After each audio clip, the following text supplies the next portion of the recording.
ఈయన ప్రవీణ్ కుమార్. ఈయన సెక్రటరీగా చేశాడు. గురుకుల పాఠశాలలకు సెక్రటరీగా చేశాడు. ఆయన చేసినప్పుడు కోట్ల రూపాయల డబ్బులు దుర్వినియోగం చేసినటువంటి సంఘటనలున్నాయి. అప్పుడు బీఆర్ఎస్ వాళ్ళే ఆయనను తీసేసిండ్రు. ఆయన వెళ్ళిపోయిండు.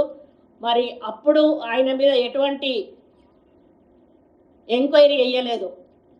అప్పుడు బాల్క సుమన్‌ను, గ్యాదర్ కిషోర్ ఇద్దరు కూడా కూరగాయల కొనుగోలు, షూస్ కొనుగోలు టెండర్లు లేకుండా జరుగుతున్నాయని ఆర్ఎస్ ప్రవీణ్ కుమార్ మీద అప్పుడు పరోక్షంగా దాడి చేసిండ్రు. కానీ తర్వాత ఎటువంటి మరి రియాక్షన్ కూడా వాళ్ళు చూపెట్టలేదు.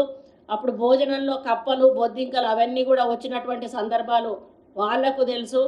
2018 నుంచి దాదాపు 99 కోట్ల రూపాయలు ఎటువంటి అనుమతులు లేకుండా కూడా డబ్బులు ఆయన ఖర్చు చేయడం జరిగింది.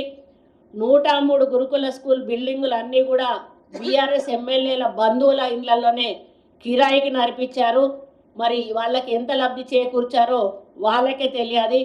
1000 మంది స్టాఫ్ను ప్రభుత్వం అనుమతి లేకుండా రిక్రూట్ చేసుకొని నెలకు 9 కోట్లు ఇష్టారీతిన ఖర్చు చేయడం జరిగింది. వాళ్ళంతా కూడా ఆర్ఎస్ ప్రవీణ్ కుమార్ అనుచరగణంగా ఉన్నారు.